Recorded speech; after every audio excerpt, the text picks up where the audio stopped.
Hey guys, Ben here from the Fibreglass factory.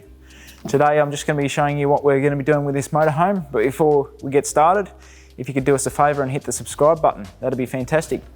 So we've got the Freedom Jayco motorhome in today, and what we're going to be doing is we're going to be starting to fit a carry box for the back of it. We're going to fit it up here, and we're going to build a steel frame which is going to mount underneath to the chassis, and then it's going to come around and the box will sit on top of there where it's going to get glued to. And we're going to have a lot more storage because there's not much storage inside the motorhome. All right, let's get started. So here we have the start of the frame. So we've cut the bumper section to length. We've welded a piece on the end so it's covered in, looks neat. And we've got these uprights they're going to support the whole box. We'll make up some brackets to go down underneath the van and then weld on to some pieces that are under there. They're not the chassis rails, but they come off the chassis rails, so it'll be nice and strong, be able to support this box beautifully. All right, so we're ready for painting here.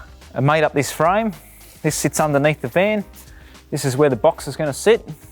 Gonna get some paint on this thing, then tomorrow morning, we're gonna be able to actually fit it to the van, and then we can glue our box on the back of it. After a couple of days, the customer will be able to drive away with it. So I've just put the etch primer on the joins. Now I'm just about to apply primer over the whole lot. We're using 2-pack today, single pack undercoat and then just a 2-pack over the top.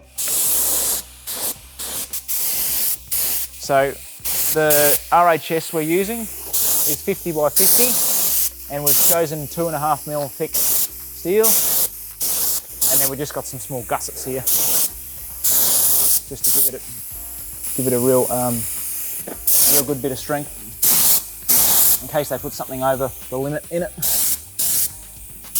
So we designed these carry pods to fit about 60 kilos worth of goods in it. That's our manufacturer's recommendation. So we've got the frame ready to go. Just doing some touch-ups on the carry box. The next step is to glue it on and into position and bolt it down into the steel frame. We're going to run a bead of glue around the inside of the box, and that's going to seal it from the weather, and then we'll run some silicone around there as well. So this is a 2-part cross-bonding glue called methacrylate, which will glue to the steel and the fiberglass. And we're just going to put it in this bag here to make it easier to apply.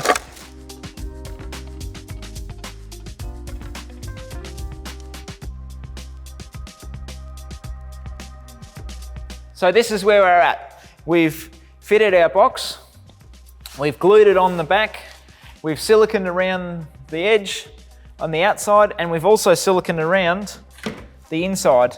That's just for a double seal, as you can see. There's still some final touches, but we're almost done here. We've got our lid fitted and we've got nice locks. We've got a seal in here to stop the weather from getting in to the box as we're driving along. We've got a vent over here which has been fitted in case there's any fumes or anything. We've reattached our number plate, which was sitting down here. It's now here with the number plate light, so that's more visible. A few reflectors for safety.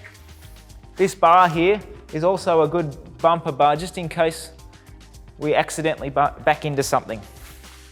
Then we're not necessarily going to damage our box, which would be great.